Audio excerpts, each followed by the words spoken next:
आज हम लोग कक्षा 12 की हिंदी के अंतर्गत अध्याय 5 में श्रद्धा और मनु जयशंकर प्रसाद द्वारा रचित है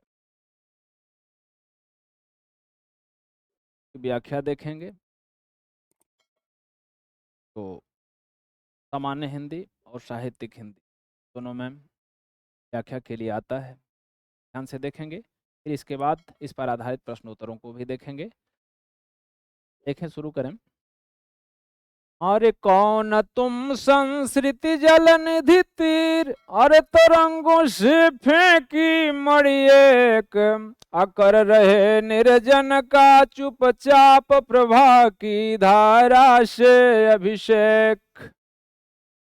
मधुर विश्रांत और एकांत जगत का सुलझा हुआ रहस्यम, एक करुणामय सुंदर मौन और चंचल मन का आलस्यम।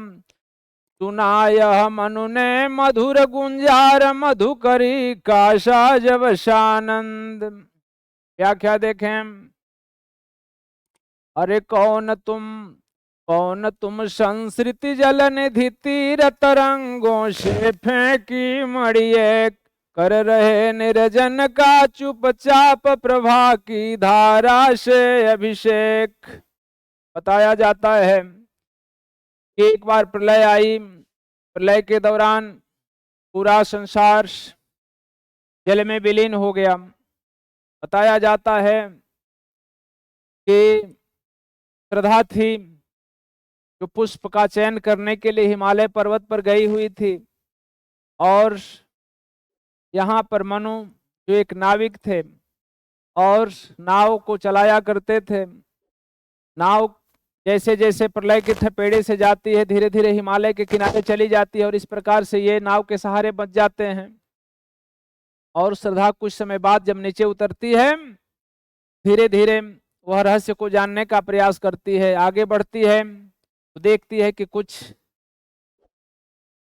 बलि चढ़ाई गई है। बलि का मतलब पहले जमाने में कुछ पशुओं को खाने के लिए अपने भोजन का अंश निकाल करके रख दिया जाता है, और इस प्रकार से उसे आभास होता है कि कोई अभी जीवित है, और जाकर के और मनु के पास पहुंचती है। वहीं से कहानी शुरू हो रही है कि कौन तुम संस्कृति जल निधि तीर, तरंगों से फेंकी मणि एक। कह रही हैं श्रद्धा जी कि कौन हो तुम।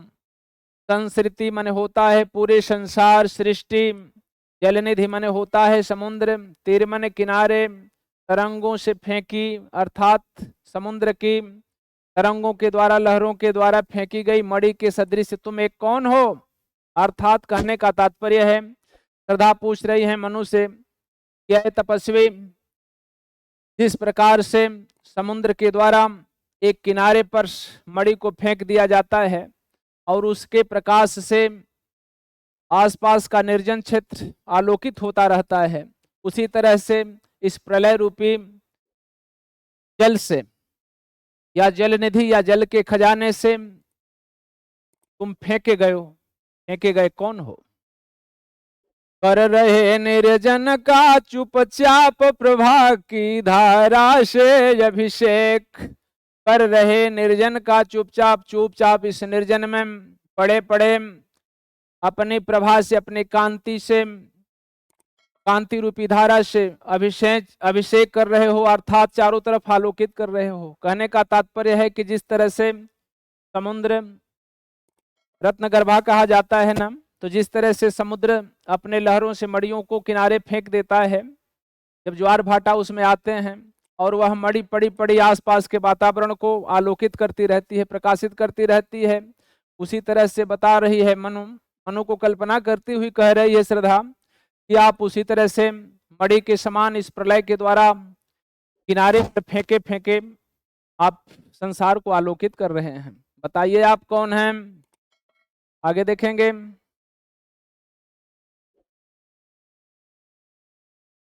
मधुर विश्रांत और एकांत जगत का सुलझा हुआ रहस्यम, एक करुणामय सुंदर मौन और चंचल मन का आलस्यम।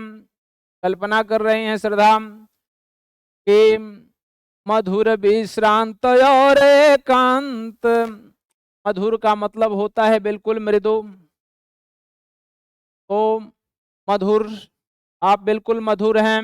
विश्रांत माने थके हुए हैं, और एकांत माने बिल्कुल निर्जन एकांत स्थान पर आप पड़े हुए हैं। जगत का सुलझा हुआ रहस्य एक करुणामय सुंदर मौन। जगत माने इस संसार का, सुलझा हुआ माने सुव्यवस्थित एक रहस्य के समान आप लग रहे हैं। अन्यथा सारे प्राणी नष्ट हो गए, और आप अगर सुलझे हुए रहस्य नहीं होते तो बिल्कुल इस प्रलय के द्वारा एक किनारे पर फेंके हुए जैसे आप नहीं लगते, अर्थात एक आप स्वयं नहीं बच पाते। एक करुणामय सुंदर मौन और चंचल मन का आलस्य। आप तो करुणा से युक्त हैं, सुंदर हैं, और बिल्कुल मौन चुपचाप पड़े हुए हैं। आपका मन अत्यंत चंचल है, फिर भी आलस्य के कारण पड़ा हुआ है। अर्थात इस प्रलय के या तो भय से अथवा आलस्य बस मन में तो आपकी चंचलता प्रदर्शित हो रही है, लेकिन आलस्य के कारण बिल्कुल आप सुनसान अवस्था में पड़े हुए हैं। सुना यह मनु ने मधु गुंजार मधुकरी का सा जब शानंद। जब मनु ने उस मधु के समान, मधु माने मधुर, गुंजार जब सुना, किसका? तो मधुकरी का। मधुकरी का मतलब श्रद्धा के लिए मधुकरी का प्रयोग किया गया है कि जब मनु ने उस मधुकरी का शब्द सुना तो आनंद से भर गए। फिर क्या होता है? ये मुख नीचा कमल समान प्रथम कवि का ज्यों सुंदर छंद।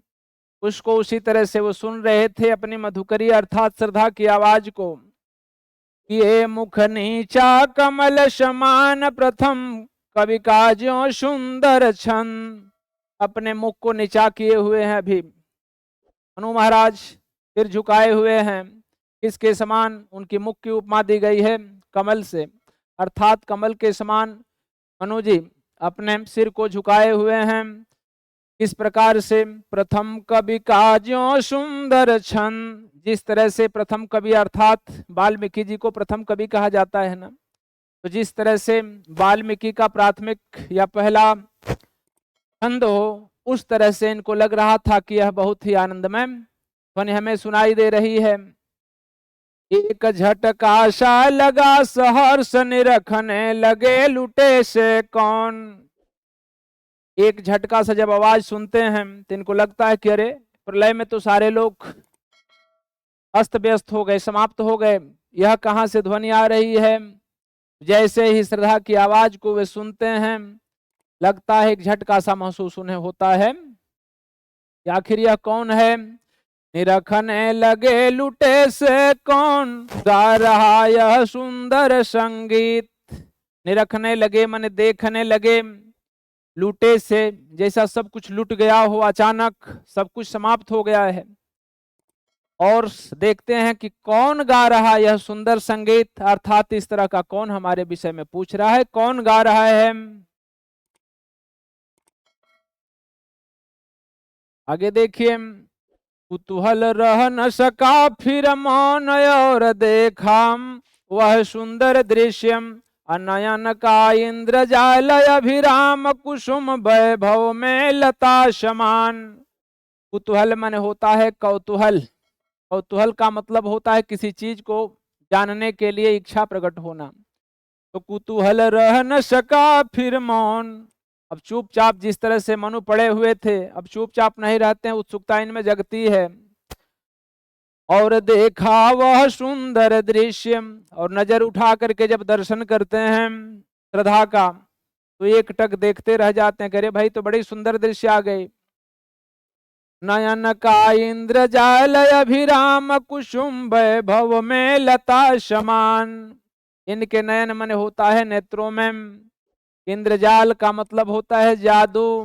देखा कि अरे भाई इसके तो नेत्रों में जादू है, इसको देखते देखते इतनी सुंदर थी श्रद्धा, इतनी सुंदर थी कि मनु महाराज देखने लगते हैं तो देखते ही रह जाते हैं। जैसे लगा है कि उनके ऊपर कोई जादू कर दिया गया हो। तो नयन का इंद्रजाल अभिराम, कुसुम वैभव में लता समान। अभिराम माने बिना विश्राम के लगातार दर्शन कर रहे हैं उनके नेत्रों का। किस तरह से देख रहे हैं कि कुसुम वैभव में लता समान, जिस तरह से कोई लता हो और वह कुसुम माने पुष्प के, वैभव माने समृद्धता से संपन्न हो। अर्थात अगर कोई लता है और वह पुष्प से लदी हुई हो, उसी तरह से मनु जी श्रद्धा का लगातार उस समृद्धता का अर्थात यौवन के रस से परिपूर्ण श्रद्धा का दर्शन कर रहे हैं। फिर बता रहे हैं नीचे की ओर क्या स्थिति कह रहे हैं उसको कि चंद्रिका से लिपटा घन श्याम हृदय की अनुकृति बाह्य उदार।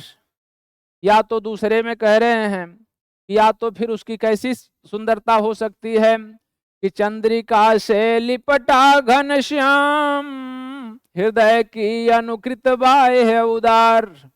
या तो दूसरी स्थिति में कह रहे हैं कि जैसे चंद्रिका से, चंद्रिका माने चांदनी रात से, लिपटा हो घनश्याम माने बादल, काले रंग का बादल जैसे चंद्रमा के श्वेत प्रकाश में लिपट गया हो, वैसे लग रहा है इनके नेत्र जो थे ना वह श्रद्धा के प्रकाश में, दिव्य प्रकाश में विलीन हो जाते हैं। ठीक उसी तरह से जैसे चांदनी रात में कोई बादल विलीन हो जाए।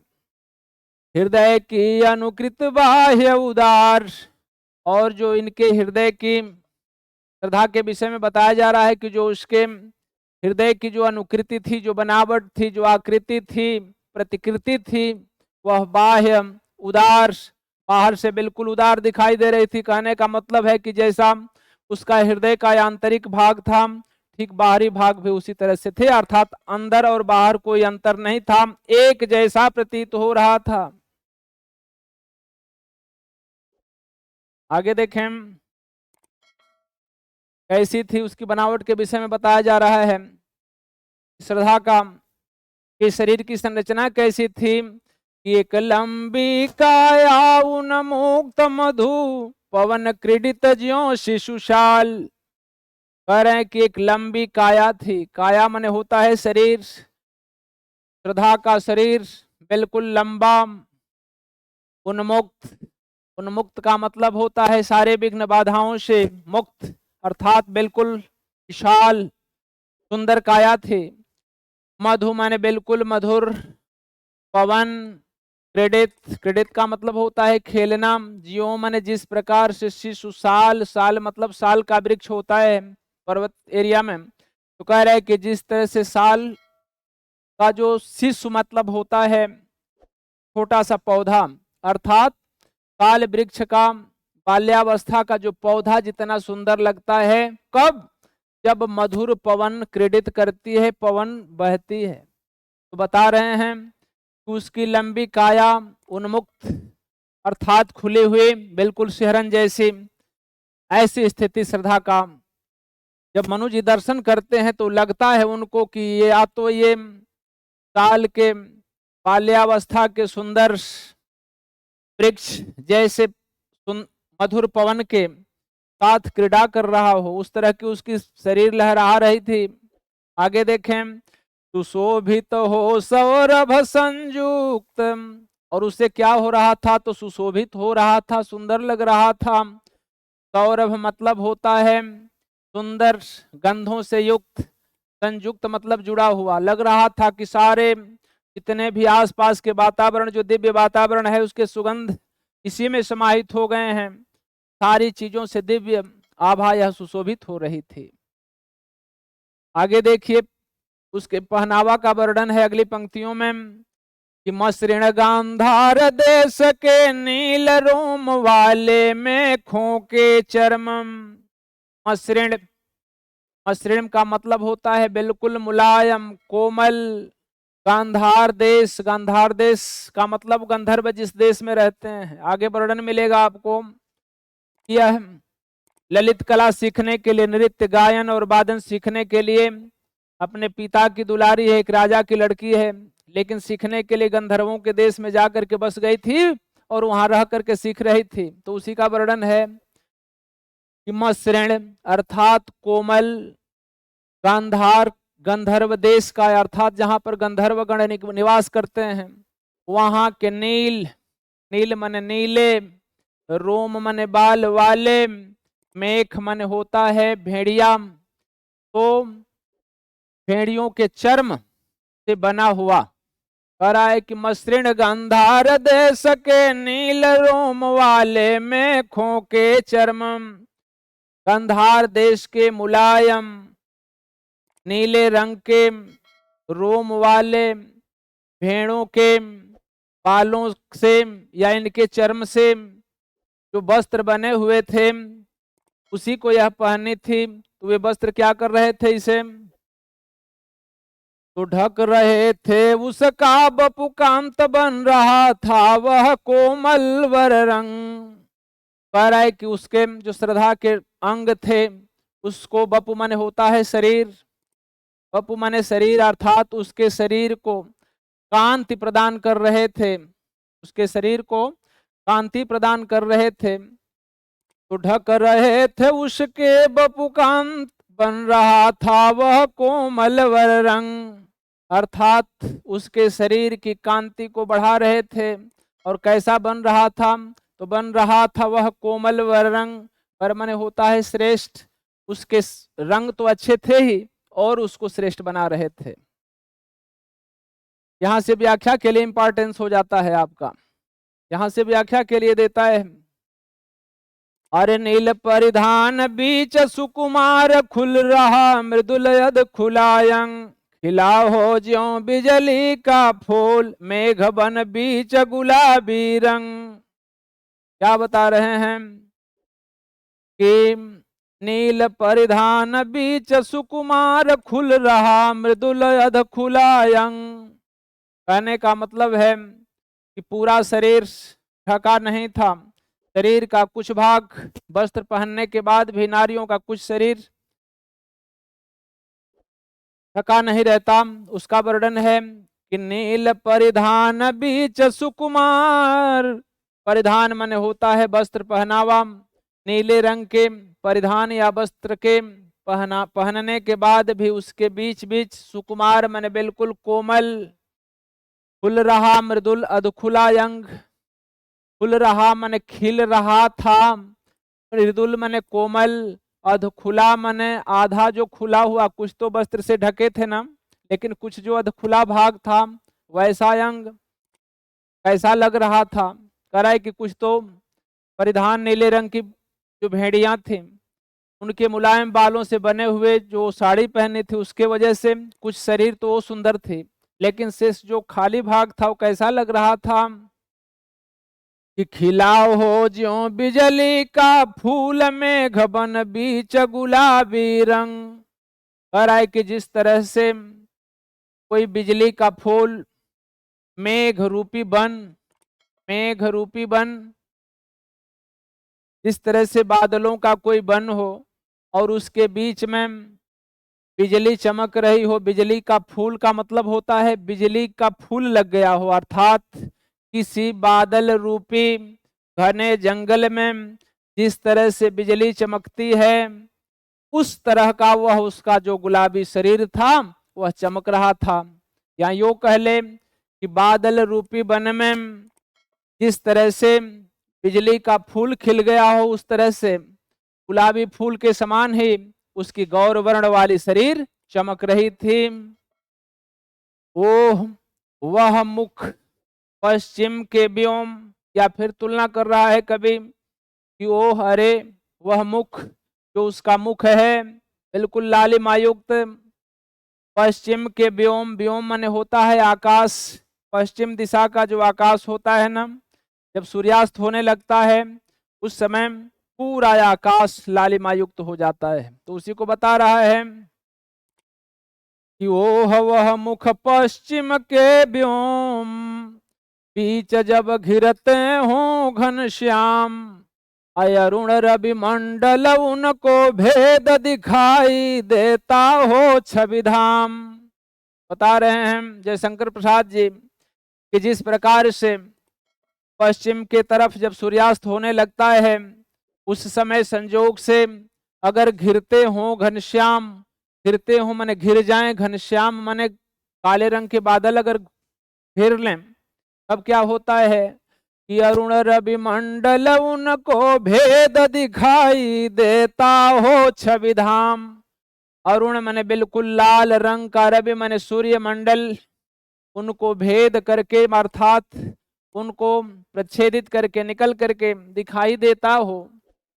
और जिस तरह से छवि माने सुंदरता के धाम माने खजाना, सुंदरता का घर, अर्थात जिस तरह से सुंदर वह दृश्य होती है, उसी तरह से नीले परिधान के बाद जो शेष शरीर था उस भीने वस्त्रों से होकर के और जो खाली पड़ा था वह ठीक उसका दृश्य उसी तरह से दिखाई दे रहा था जैसे पश्चिम दिशा में सूर्यास्त के समय कोई काली घटा घिरी हो। अब उसको प्रभेदित करके सूर्य का प्रकाश या लाल प्रकाश शोभायमान होता है। आगे देखें,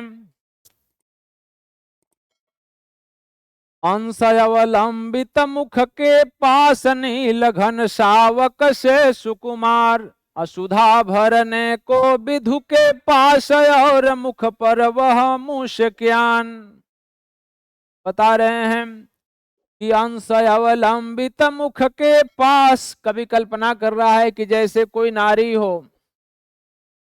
हो और उसके बाल बिखरे हों और बिखर करके उसके पास कहाँ आ रहे हैं, उसके चेहरे पर आ करके और सुशोभित हो रहे होते हैं। तो कह रहा है कि अंश अवलंबित, अंश का मतलब होता है कंधा, बाल जब आते हैं तो कंधा तक ऐसे फैलते हैं ना।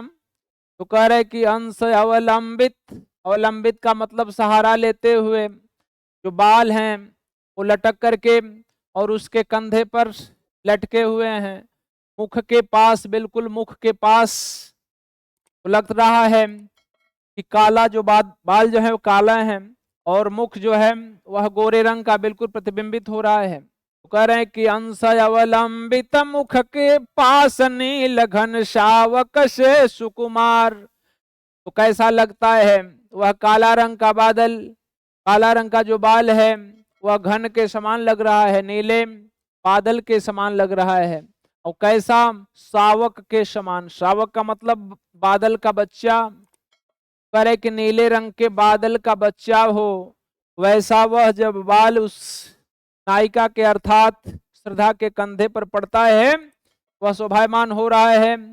सुकुमार माने कोमल, अर्थात जब श्रद्धा के बाल गोरे रंग के कांति वाले मुख के पास से होते हुए जब कंधा तक लटकता है, सहारा लेता है ना, उस समय लगता है कि कोई नीले रंग का घन शावक या बादल का बच्चा सुकुमार अर्थात अत्यंत कोमल अंगों के रूप में प्रदर्शित होने लगता है। अरे सुधा भरने को विधु के पास और मुख पर वह मुस्कान, रक्त किसलय पर ले विश्राम अरुण की एक किरण अम्लान। या फिर कल्पना कर रहे हैं, सुधा माने होता है अमृत, भरने माने भरने के लिए, विधु माने चंद्रमा के पास में, या मुख का मतलब होता है मुख पर वह मुस्कान, अर्थात जब वह मुस्कान, अर्थात जब श्रद्धा मुस्काती हैं तो कैसा लगता है, ऐसे यूं लगता है कि जैसे अमृत भरने के लिए चंद्रमा के पास वह घन शावक पहुंच रहे हों।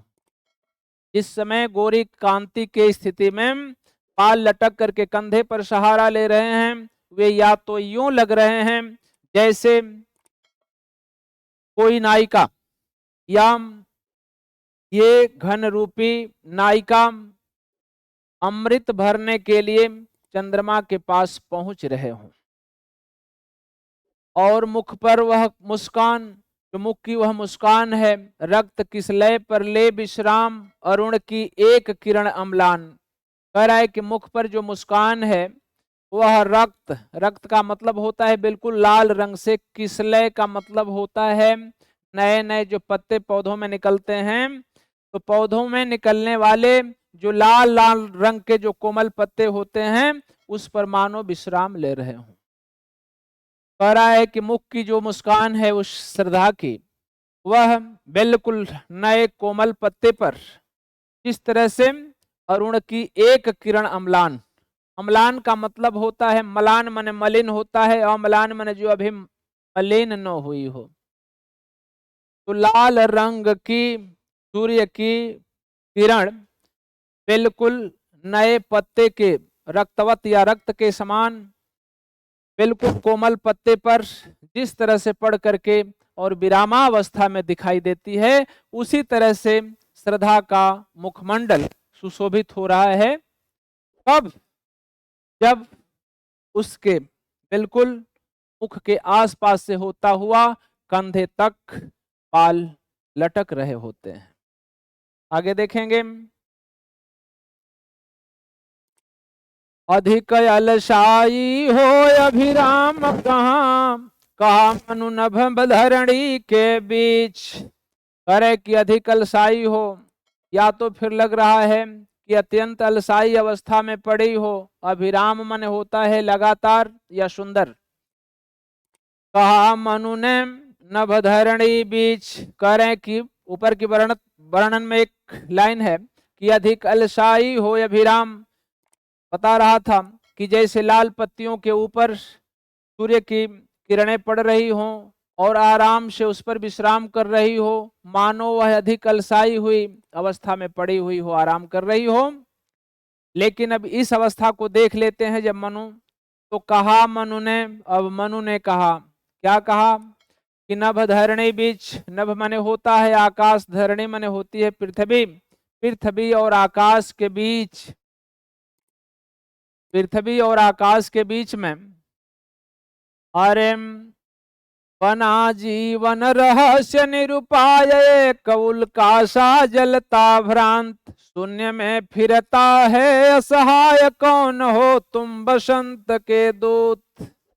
ये भी पूछते हैं कि भाई तुम कौन आ गए यहाँ से, संसार तो बिल्कुल समाप्त हो चुका है और इस प्रलय के थपेड़े में कोई बचा नहीं।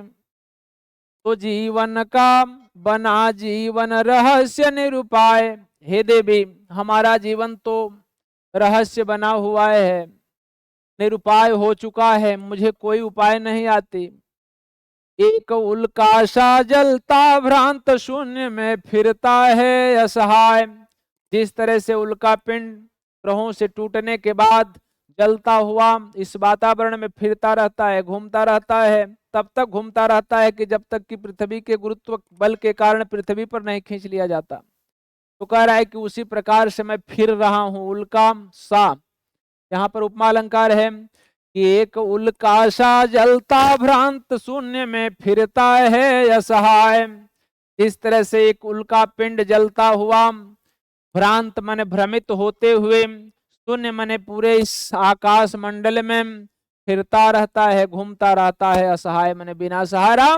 उसी तरह से मैं फिरने वाला मात्र एक इधर उधर भटकता हुआ एक पथिक हूं। कौन हो तुम बसंत के दूत बिरस, अपतझड़ में यति सुकुमार। अब ये जानना चाहते हैं, जब उसके श्रद्धा के रूप को देख करके मुग्ध हो जाते हैं तो ये भी जानना चाहते हैं कि आखिर हे बसंत के दूत तुम कौन हो। इतने मधुर बसंत का दूत यहाँ किसके लिए कहा गया है? तो बसंत का दूत कहा गया है श्रद्धा को। बसंत का दूत का मतलब दूसरा पर्यायवाची शब्द होता है कोयल, कोयल के समान कूकने वाली, इतनी मधुर बोलने वाली तुम कौन हो। तो कह रहे हैं मनु जी की कौन हो तुम बसंत के दूत बिरस, पतझड़ में यति सुकुमार।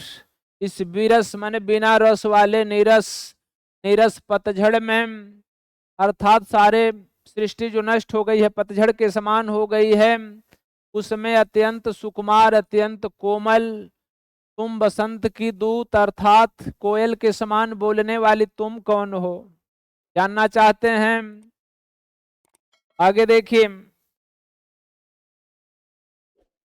घन तिमिर में चमला चपला की रेख, तपन में शीतल मंद बयार। घन तिमिर, घन मने होता है बादल और उसमें कैसी बादल, तो बिल्कुल तिमिर जैसी, अर्थात तिमिर माने अंधकार होता है। काला घटा की बात हो रही कि काली घटा में चपला की रेख, यह पूरा सृष्टि नष्ट हो चुकी है। काली घटा के समान चारों तरफ कुछ दिखाई नहीं देता है, और उसमें तुम चपला के समान, चपला माने होता है आकाश की बिजली, तो आकाश की बिजली के समान जिस तरह से कितना भी घटा घिरा हो, लेकिन जिस समय आकाश से बिजली चमकती है उस समय वातावरण बिल्कुल दिखाई देने लगता है, कितना भी पथिक भटका हुआ है उसको मार्ग दिखाई देता है। तो उसी को बता रहे हैं कि घन तिमिर में चपला की रेख, तपन में शीतल मंद बयार। तुम हे श्रद्धा उसी प्रकार से हो जिस तरह से काले बादलों के बीच में आकाशीय बिजली एक रेखा सदृश चमक जाती है, अथवा तपन में शीतल मंद बयार, अथवा अत्यंत पृथ्वी पर तपन हो, ताप हो, गर्मी हो, और उसमें शीतल ठंडी ठंडी मंद मंद बयार बह जाए और जितना आनंद आता है इस सृष्टि के नष्ट होते मैंने देखा, और तुमको देख करके ठीक उसी तरह से आनंद हो रहा है। अर्थात निराशा में आशा का भाव जग रहा है। लगा कहने आगंतुक व्यक्ति मिटाता उत्कंठा सविशेष। लगा कहने आगंतुक, आगंतुक किसके लिए कहा गया है, तो आगंतुक श्रद्धा के लिए कहा गया है कि लगा कहने आगंतुक व्यक्ति मिटाता उत्कंठा सविशेष। अब इतनी बात जब मनुष्य श्रद्धा सुनती हैं तो भी कहने लगती है, आगंतुक का मतलब श्रद्धा कहने लगती है, मिटाता उत्कंठा सविशेष। उत्कंठा का मतलब होता है उत्सुकता, जानने की इच्छा, सविशेष माने विशेष जानने की इच्छा को जान करके उसको मिटाने के लिए, उसको समझाने के लिए, कि इनकी उत्कंठा जो जानने की इच्छा है उसको मिटाने का मतलब क्या है, यहाँ समझाने के लिए, बताने के लिए बोल रही हैं।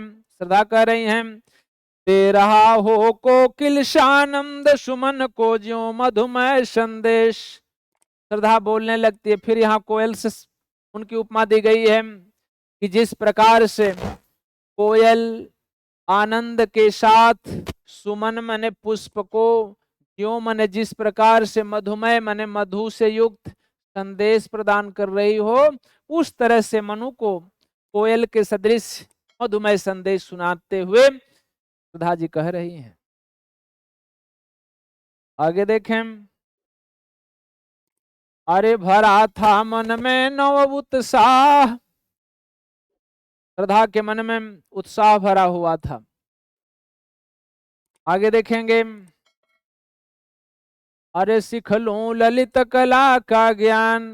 अब इसमें श्रद्धा बताना चाहते हैं मनु को कि आखिर हम कैसे भटक करके आपके पास आ गए। उसको बता रही हैं कि मेरे अंदर भाव भरा था कि मैं क्या कर लूं, ललित कला का ज्ञान सीख लूं। ललित कला का मतलब होता है नृत्य, गाना और बजाना, नाचना गाना बजाना मुझे बड़ा पसंद था, इसलिए मैं सीख लूं ललित कला का ज्ञान, इधर रह गंधर्वों के देश। और कौन सिखाएगा, जहां पर उस तरह की गुरुता होगी वही तो सिखा सकता है ना। श्रद्धा जी बता रही हैं कि मैं सोच रही थी कि गंधर्वों से बढ़िया कोई गायन वादन नहीं करता है। प्रमाण मिलता है कि इंद्र की सभा में यही गंधर्व गण जा करके गायन वादन करते थे। ये भी इनको मन में उल्लास हुआ कि चल करके हम भी गायन वादन सीख लें, इसलिए नृत्य गायन या ललित कला को सीखने के लिए कहाँ जाती हैं, ललित कला को सीखने के लिए, इस ज्ञान को अर्पित करने के लिए मैं इधर आ गई थी। कहाँ, गंधर्वों के देश में, हिमालय पर्वत पर। तो इधर रह गंधर्वों के देश, गंधर्वों के देश में रह करके और मैं गायन वादन सीख लूं। और क्या बता रहे कि मैं हूं कैसी, पिता की हूं प्यारी संतान। कह रही हैं कि मैं अपने पिता की प्यारी संतान हूं, अर्थात बहुत ही प्यारी हूं। दृष्टि जब जाती हिमगिरी और, प्रश्न करता मन अधिक अधीर। कह रहा है कि जब गंधर्वों के देश में तो मैं रहती ही थी गायन वादन सीखते समय, लेकिन जब जब दृष्टि हमारी इस पर्वत की सुंदर श्रृंखलाओं पर जाती थी ना, तो मुझे मन में आता था कि थोड़ा घूम करके देख लें कि कितनी सुंदर छटाएं है।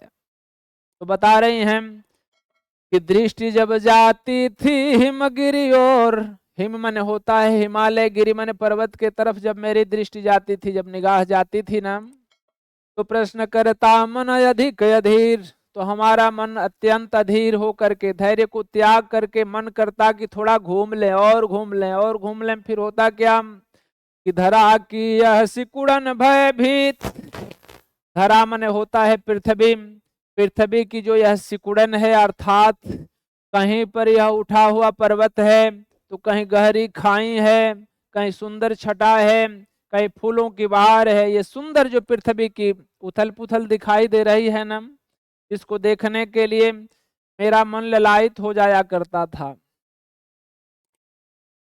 बता रही हैं कि और क्या क्या हमने यह कैसी है, क्या है पीर बढ़ा मन और चले ये पैर, आह कैसी है यह, कैसी है आह है, कितनी यह सुंदर चीज है, जरा देख तो लें।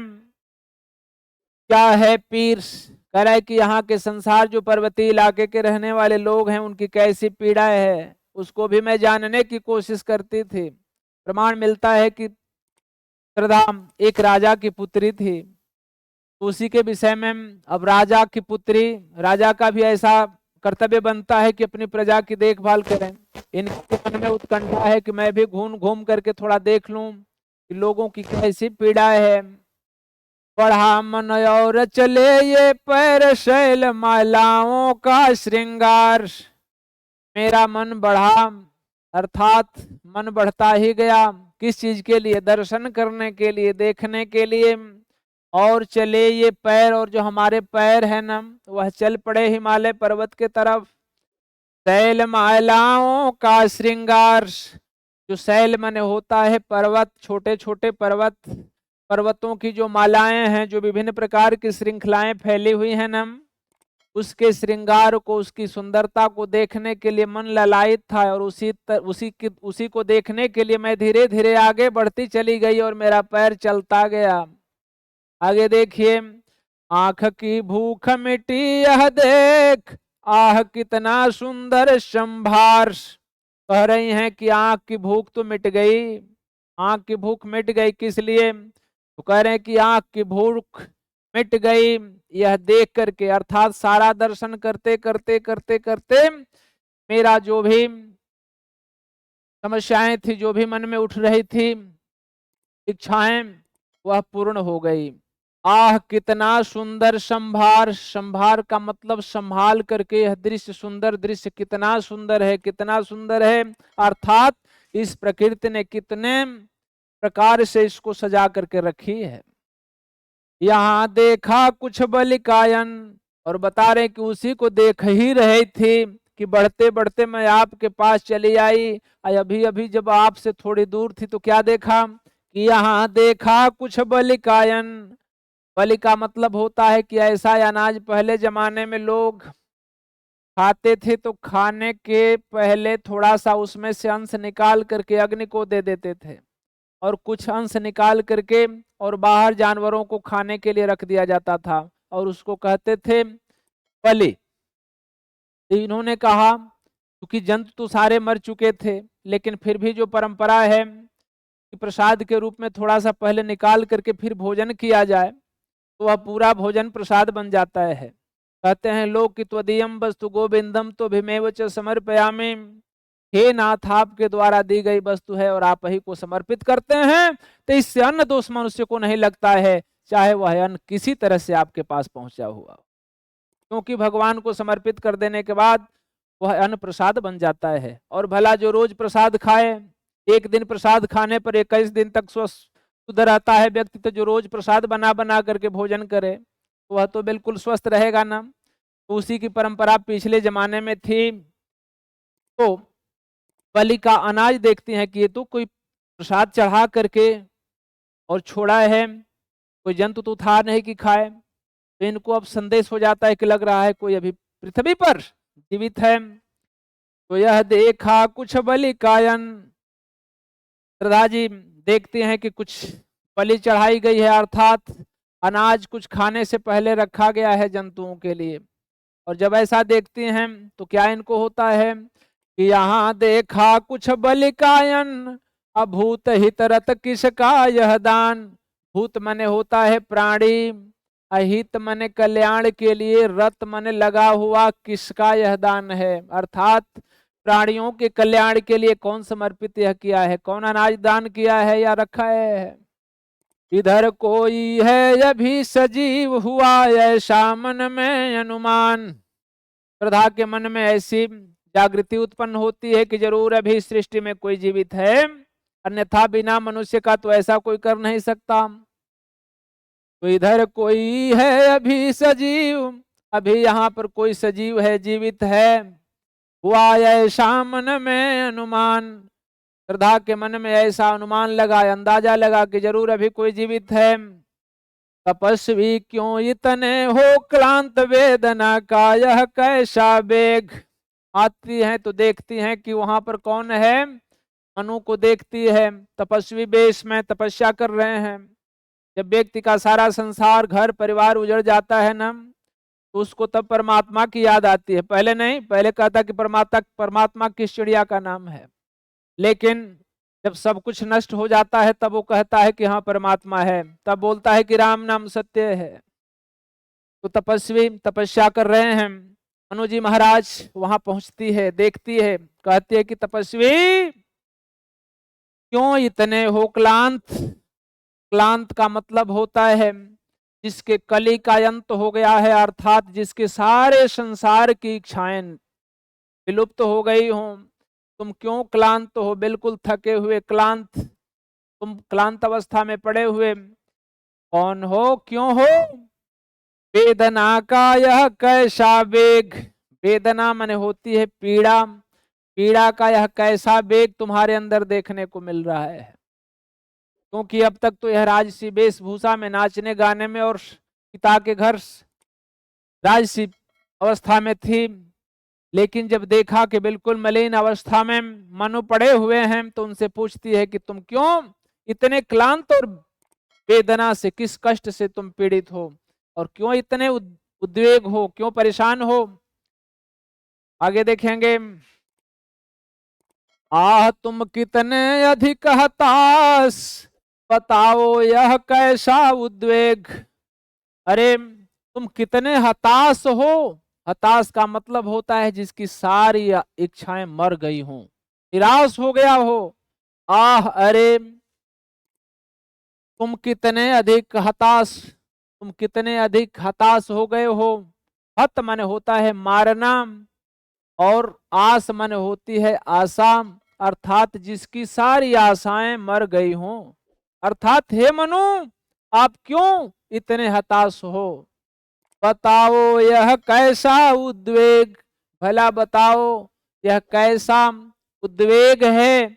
उद्वेग का मतलब होता है मन से निकलने वाला तत्क्षणिक वेग। तुम्हारे मन में कैसा ऐसा उद्वेग उत्पन्न हो गया है कि तुम संसार के प्रति बिल्कुल निराश हो गए हो। अब बता रही हैं कि निराश मत हो, क्योंकि अगले पंक्ति में दे रहा है कि दुख की पिछली रजनी बीच विकसता सुख का नवल प्रभात, एक पर्दा यह झीना नील छिपाए हैं जिसमें सुख गात। बता रहे हैं कि तुम्हें हताश नहीं होना चाहिए। क्यों नहीं होना चाहिए, कि दुख की पिछली रजनी बीच विकसता सुख का नवल प्रभात। बहुत इंपॉर्टेंस लाइन है जयशंकर प्रसाद की। बता रहे हैं कि व्यक्ति को सभी यही समझाते हैं कि दुख के पीछे सुख और सुख के पीछे दुख ठीक उसी तरह से छिपा है जैसे दिन के बाद रात और रात के बाद दिन आता है। चाहे कितनी भी काली रात्रि क्यों न हो, एक सवेरा उसके बाद निश्चित रूप से आता है। उसी को बता रही हैं कि दुख की पिछली रजनी बीच विकसता सुख का नवल प्रभात। दुख की पिछली मने पीछे की, रजनी मने रात्रि के, बीच मने बीच में, अर्थात एक दिन और पीछे की रात के बीच में क्या खिलता है। विकसता मने उदय होता है, खिलता है। सुख का नवल प्रभात कह रहा है कि रात और दिन के बीच में सुख का एक बिल्कुल नवल मने नया नया प्रभात मने सवेरा उदय होता है। अगर रात बीते नहीं तो सवेरा सुंदर जो लगता है ना प्रातः कालीन दृश्य, वह उत्पन्न नहीं हो सकता। तो अंधकार और प्रकाश दोनों एक सिक्के के दो पहलू हैं। तो बता रही हैं, समझा रही हैं मनु को श्रद्धा कि दुख की पिछली रजनी बीच विकसता सुख का नवल प्रभात। हे तपस्वी, दुख के रात्रि के तुरंत बाद ही नया सवेरा विकसित होता है, खिलता है। किसका? सुख का। अगर सुख के बाद दुख और दुख के बाद सुख उसी तरह से लगे हैं जैसे दिन के बाद रात्रि और रात्रि के बाद दिन। और एक पर्दा यह झीना नील छिपाए है जिसमें सुखगात। करें कि ये देख रहे हैं ना, ये जो नीले रंग का हमारा वस्त्र है ना, यह कैसा है? झीना है। झीना मैंने बिल्कुल खखरा।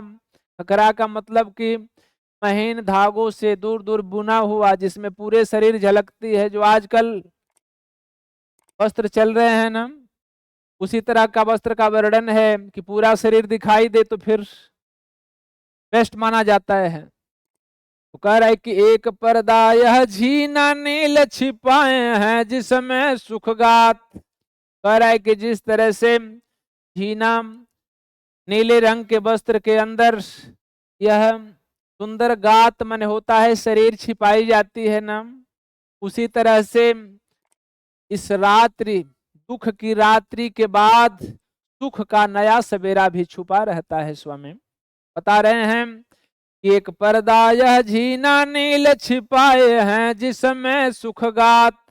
जिस तरह से एक झीने से नीले रंग के वस्त्र में एक सुंदरी अपने गात को, अपने शरीर को, सुख रूपी गात को छुपाए रखती है ना, उसी तरह से ठीक जिस तरह से घनी रात्रि के तुरंत बाद सुंदर सुबेरा उदय होता है।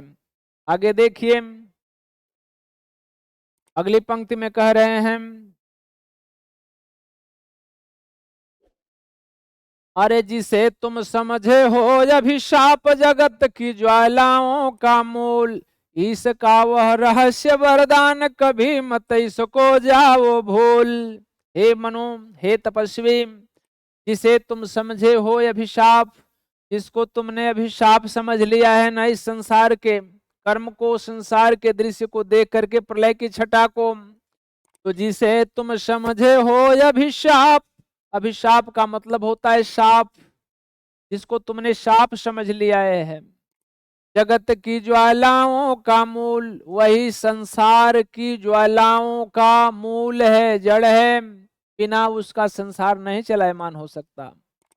तो कह रहे हैं कि जिसे तुम समझे हो अभिशाप जगत की ज्वालाओं का मूल। हे तपस्वी, जिसको तुम देख करके निराश हो गए हो, जिसको संसार का अभिशाप समझ रहे हो ना, संसार की सारे ज्वालाओं का मूल वही है। अर्थात जब अनिष्ट होने लगता है पृथ्वी पर, जब जब अनिष्ट होता है, पृथ्वी का सफाया करने के लिए प्रलय आती ही है, या कभी दिव्य अवतार होते हैं। कह रहे कि वह ज्वालाओं का मूल है, उसे तुम्हें अनिष्ट नहीं लेना चाहिए।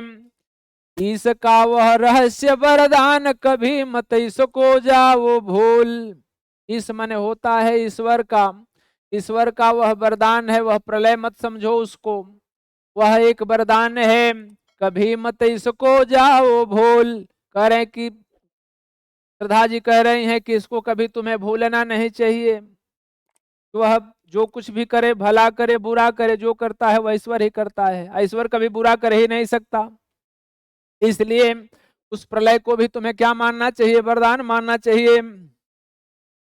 आगे देखिए कि लगे कहने मनु सहित विषाद मधुर मारुत से ये उच्छ्वास। अब कौन कहने लगा? मनु फिर यहाँ से कहने लगते हैं।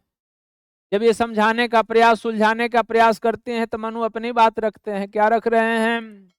कि लगे कहने मनु सहित विषाद मधुर मारुत से ये उच्छ्वास।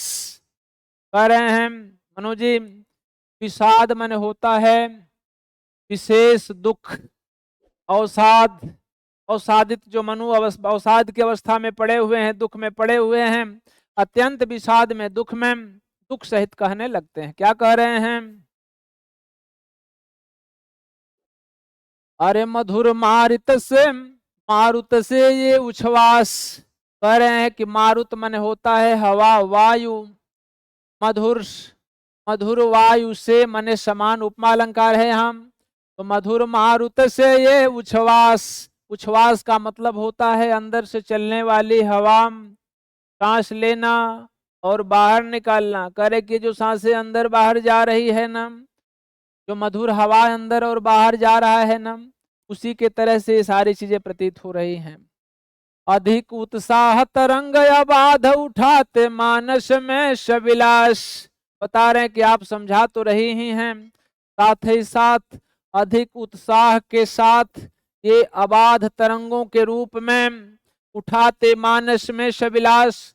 मानस मन मन रूपी अंश में सविलास, विलास का मतलब है हास, परिहास। तो कह रहे हैं कि हम सविलास अर्थात हास्यता के हमारे मन में ये विचार तो उठाते ही हैं, उठते ही हैं, किंतु जीवन कितना निरुपाय लिया है देख नहीं संदेह। यहाँ संदेश होना चाहिए, संदेह होना चाहिए। तो कह रहे हैं कि किंतु जीवन कितना निरुपाय। कह रहे हैं कि यह जीवन, जब व्यक्ति लोट पोट करके किसी तरह से बचता है तो उसको लगता है कि संसार में कुछ है ही नहीं, मनुष्य अवस्था में पहुंच चुके हैं ना। तो कह रहे हैं कि किंतु यह जो जीवन है ना, कितना निरुपाय है, बिना उपाय का हो चुका है। कोई युक्ति यहाँ काम नहीं कर रही है देवी। लिया है देख नहीं संदेह, मैंने इसको खुली आंखों से देखा है, तुमने नहीं देखा है ना। तुम तो पर्वत पर विचरण कर रही थी ना, मैंने इस नंगे आंखों से इस नंगी प्रलय के नंगी नाच को होते हुए देखा है। तो कह रहा है कि किंतु जीवन कितना निरुपाय लिया है देख नहीं संदेह, इसमें कोई संदेह नहीं है। मैंने बिल्कुल अपने नंगी आंखों से इस प्रलय के लीला को देख चुका हूं। निराशा है जिसका परिणाम, और उसी का परिणाम है कि आज मैं निराशा की अवस्था में पड़ा हुआ हूं। मेरी सारी आशाएं लुप्त हो चुकी हैं। और क्या बताते हैं कि सफलता का वह कल्पित गेह। कह रहे हैं कि सफलता का वह कल्पित माने कल्पना करने योग्य गेह माने गृह है। आज मन में कोई चाहे कितना भी कल्पना कर ले, लेकिन वह कल्पना मात्र ही रह जाता है, उसका परिणाम निराशा में ही बदलता है। अर्थात इन्हीं चीजों को देख करके मैं निराश हूं। आगे देखिए,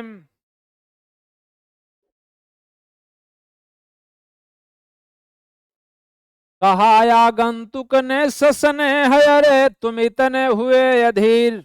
आगंतुक किसको कहा गया है? अगर यहां से दे देता है 5-6 लाइन तो इस पर जरूर प्रश्न बनाएगा कि आगंतुक इसमें किसके लिए कहा गया है। तो आगंतुक इसमें श्रद्धा के लिए कहा गया है, क्योंकि वही तो आई हुई है ना। मनु तो चुपचाप पड़े थे, तो ये तो घर बारी थे, लेकिन आया हुआ व्यक्ति कौन था? तो श्रद्धा थी। कहा आगंतुक ने सस्नेह, सस्नेह, स्नेह माने होता है प्रेम, प्रेम के साथ, सौ माने साथ होता है। तो कहा कि कहा आगंतुक ने सस्नेह, स्नेह पूर्वक प्रेम पूर्वक आगंतुक ने कहा कि अरे अरे तपस्वी, तुम इतने हुए अधीर, तुम इतने धैर्य को छोड़ चुके हो, इतने अधीर हो गए। हार बैठे जीवन का दाव, तुमने तो जीवन का दाव ही धार बैठे।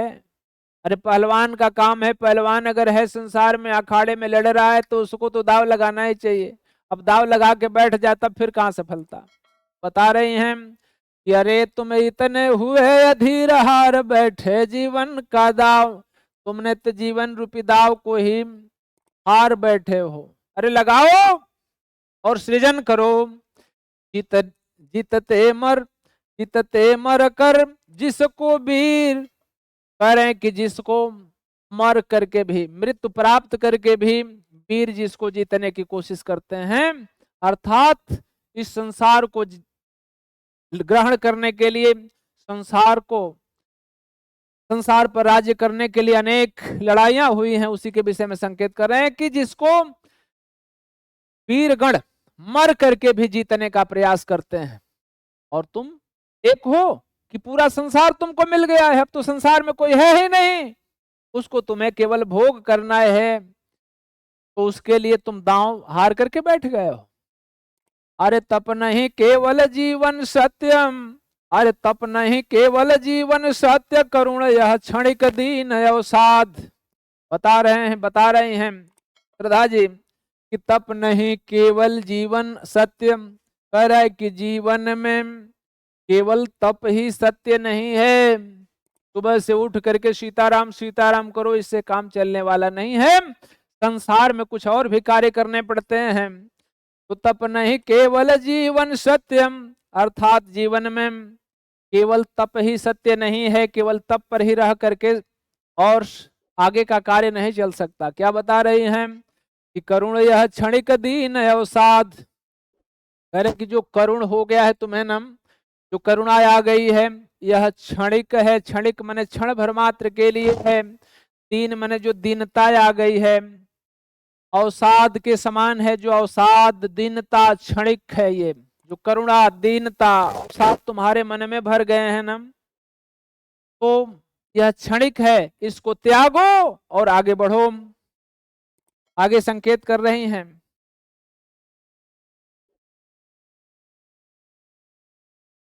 तरल आकाश से है भराम, तो रहा आशा का आह्लाद, प्रकृति के यौवन का श्रृंगार कभी करेंगे कभी न बासी फूल।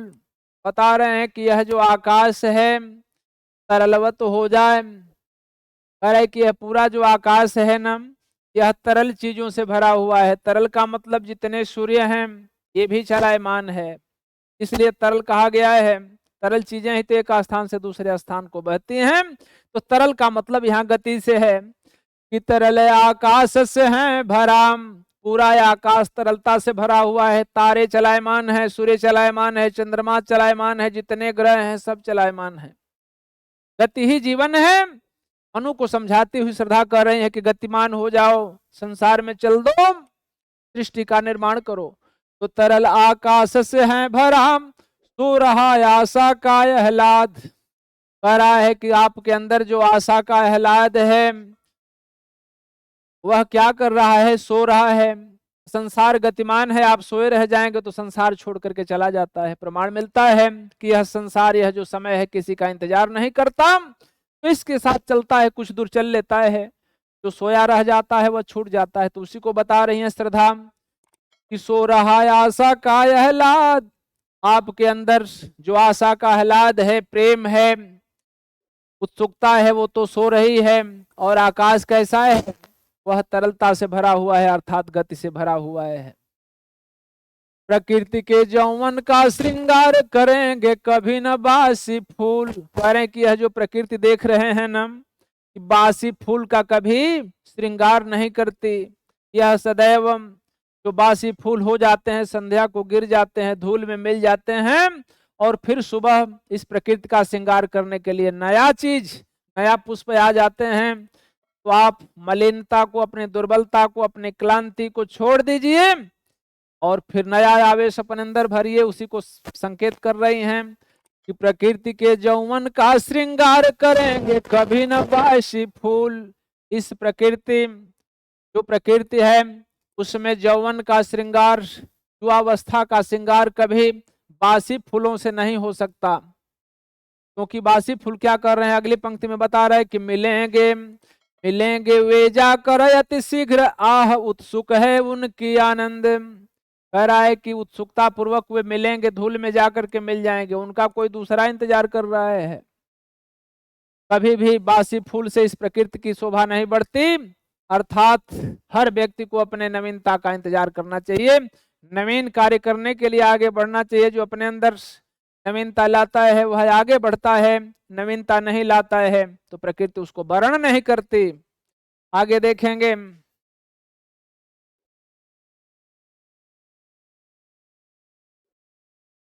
एक तुम यह विस्तृत भूखंड, प्रकृति वैभव से भरा यमन, अकर्म का भोग, भोग का कर्म, यही जड़ चेतन का आनंद। बता रही हैं गीता के संदेश को कि हे मनु महाराज, कर्म का ही भोग है और भोग से ही कर्म का निर्माण होता है। कह रहा है कि जो पिछले जन्म का कर्म है ना, उसको मनुष्य इस जन्म में भोगता है। अब भोग करते हुए कुछ अच्छा कर्म अगर कर लेता है तो फिर उसका अगला जीवन भी बन जाता है। उसी के तरफ संकेत है कि एक तुम, अर्थात एक तुम हो, यह विस्तृत भूखंड। और कह रहा है कि यह तुम्हारे लिए पूरा विस्तृत भूखंड है, पूरा प्रलय साफ कर दिया है तुम्हारे लिए। अब तुम्हें युद्ध लड़ाई करके इस राज्य पाठ की जरूरत नहीं है। तो कह रही हैं श्रद्धा कि एक तुम, यह विस्तृत भूखंड, एक तुम हो अर्थात तुम चाहो तो इस पूरे विस्तृत भूखंड पर राज्य करो। प्रकृति वैभव से भरा यह मन, कर्म का भोग, भोग का कर्म। यह पूरी की पूरी प्रकृति वैभव माने धन संपदा से भरी पड़ी है। अमंद, मंद का मतलब बिल्कुल अंधमंद, चारों तरफ से बिल्कुल संपन्न है। अब केवल अकेले तुम बचे हो इस विस्तृत भूखंड का बिल्कुल आनंदमय वैभव का राजपाट चलाओ। कर्म का भोग, भोग का कर्म, यही जड़ चेतन का आनंद। कह रहे कि कर्म जो मनुष्य करता है फिर उससे कर्म से भोग प्राप्त होता है और भोग से फिर कर्म का निर्माण होता है। कर्म से भोग और भोग से कर्म ये लगा रहता है। अगर व्यक्ति को कर्म से कुछ अच्छी चीजें मिल जाएं, उसका भोग भी नहीं करता है तो उस चीज का प्राप्त होना व्यर्थ है। तो कह रहा है कि कर्म का भोग, भोग का कर्म, यही जड़ चेतन सा का आनंद। कह रहे कि जड़, चाहे वो जड़ हो चाहे वह चैतन्य हो, इसी प्रकार से आनंद प्राप्त करता है। कर्म करते हुए भोग करें और भोग जो कर रहे हैं फिर कुछ कर्म करें। इस तरह से आप निराश होकर मत बैठिए, कुछ कर्म में लग जाइए और फिर उसको भोगिए। पूरी सृष्टि आपके लिए खाली है। बता रही हैं, संदेश दे रही हैं, अकेले तुम कैसे असहाय जजन कर सकते तुच्छ विचार। अब संकेत कर रही हैं कि अब अकेले तुम मत रहो। अपनी अंतिम बात यहाँ खोल रही हैं कि अकेले तुम कैसे असहाय यजन कर सकते तुच्छ विचार। यजन का मतलब होता है यज्ञ और यजन मतलब होता है यज्ञ करने वाला, योगी। तो यजन कर सकते तुच्छ विचार। कह रहा है कि अगर अकेले तुम कैसे असहाय, असहाय का मतलब जिसका कोई सहारा न हो।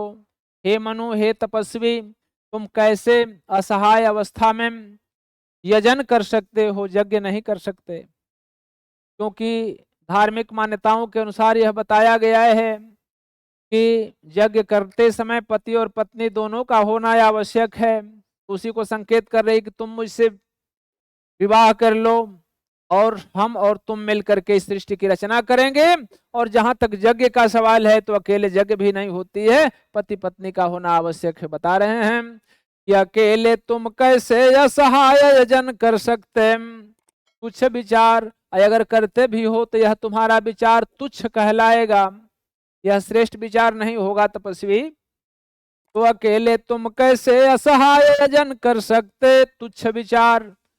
अकेले तुम यज्ञ भी नहीं कर सकते हो और अगर करते हो तो यह विचार तुम्हारा तुच्छ ही कहा जाएगा, बिल्कुल निकृष्ट तबके का होगा।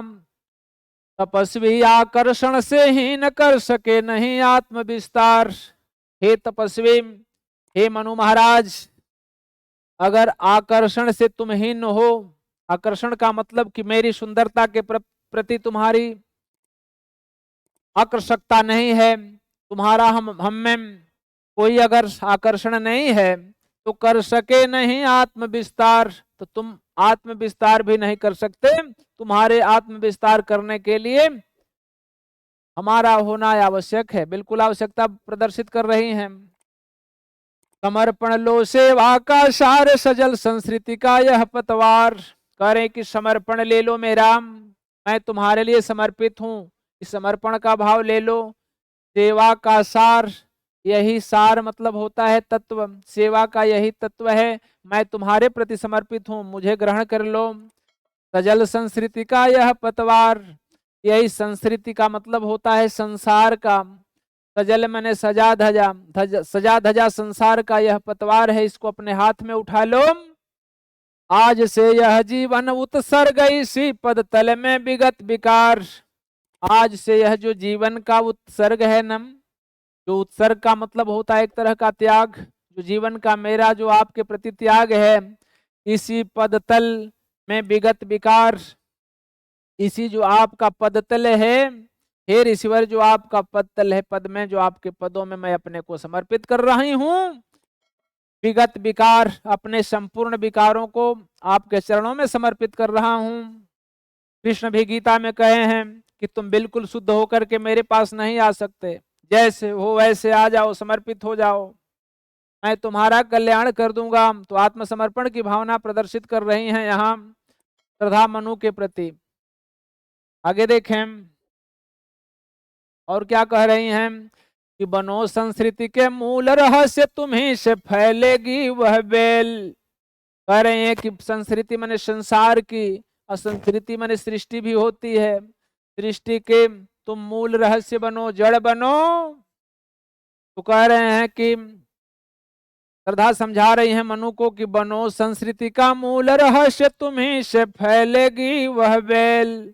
वह बेल अर्थात सृष्टि रूपी जो लता है ना, तुमसे और हमसे मिलकर के फैलेगी।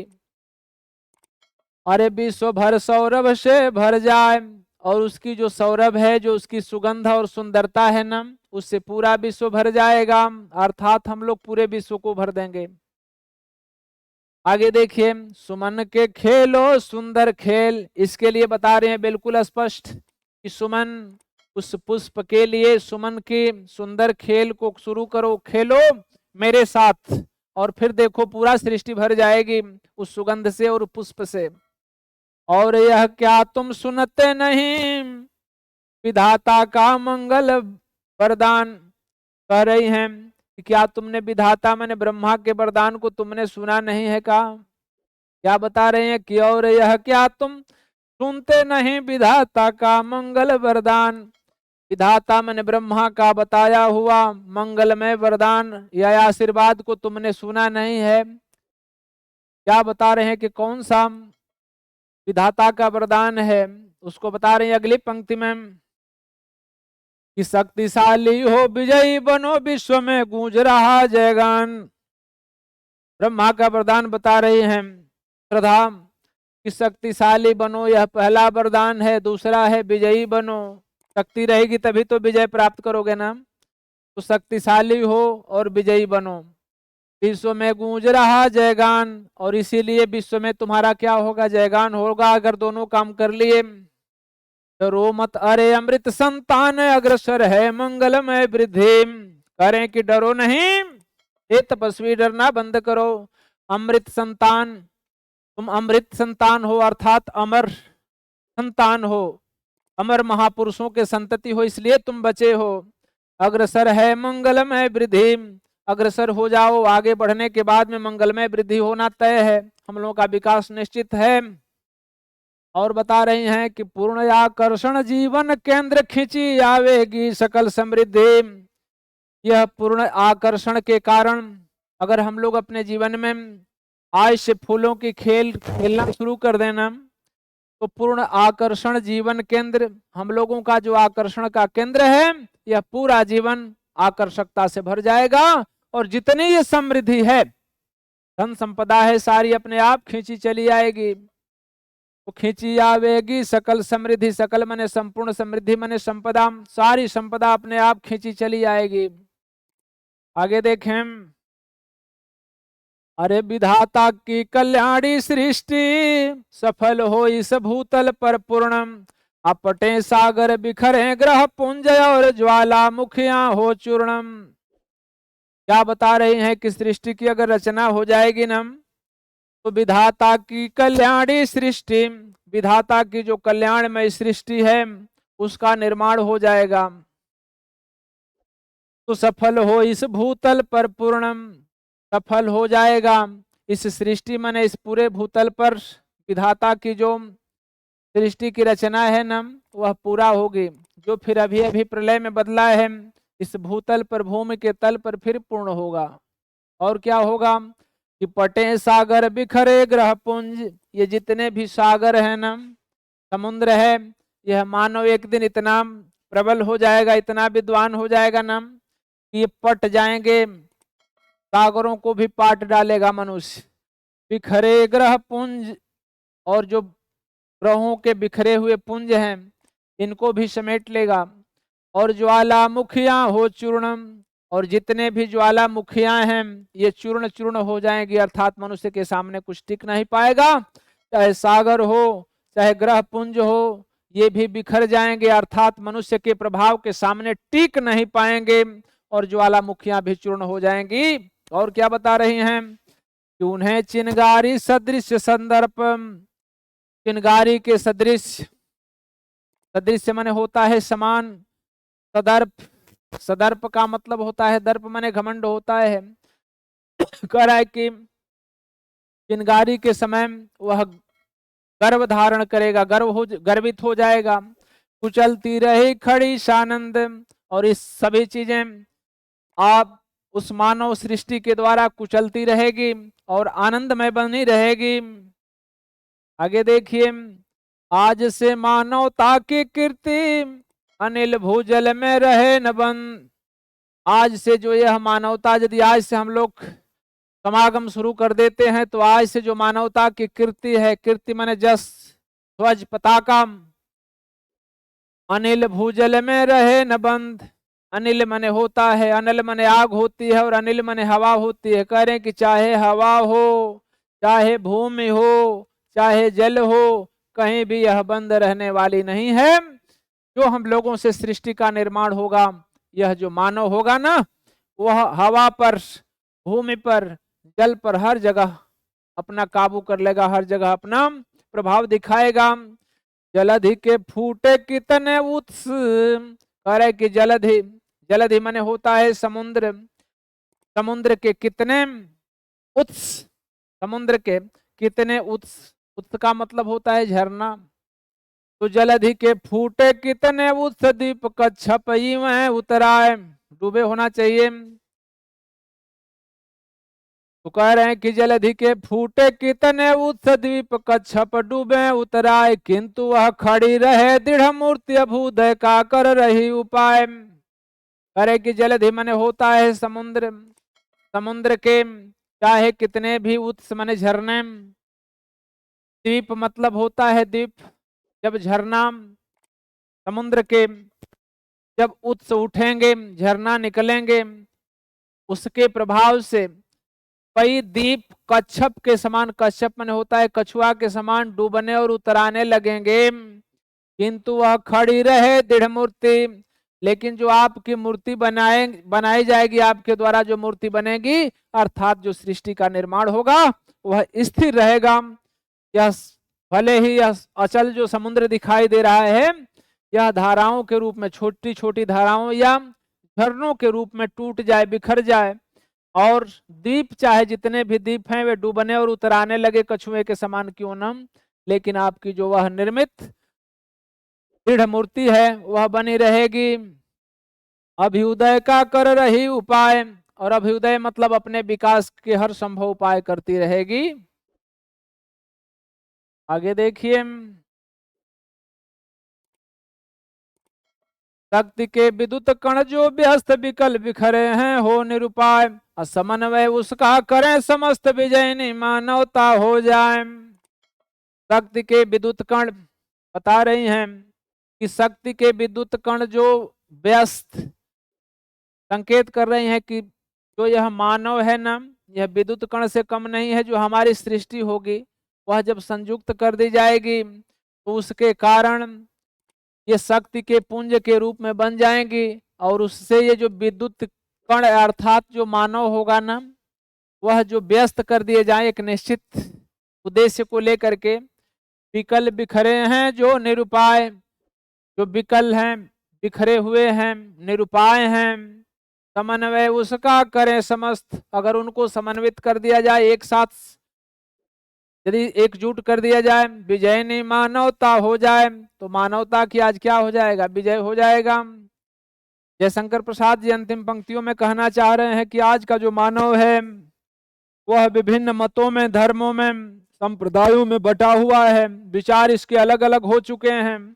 अगर इन सभी मानवता को एक साथ समन्वित करके एक दिशा दे दी जाए तो यह मानवता मानवता बन जाएगी, यह सृष्टि सृष्टि बन जाएगी, और यह विद्युत कण के समान जो इधर उधर छिटके हुए हैं यदि एक साथ इन्हें एकत्रित कर दिया जाए तो वह शक्ति के बहुत बड़े पुंज के रूप में बन जाएंगे।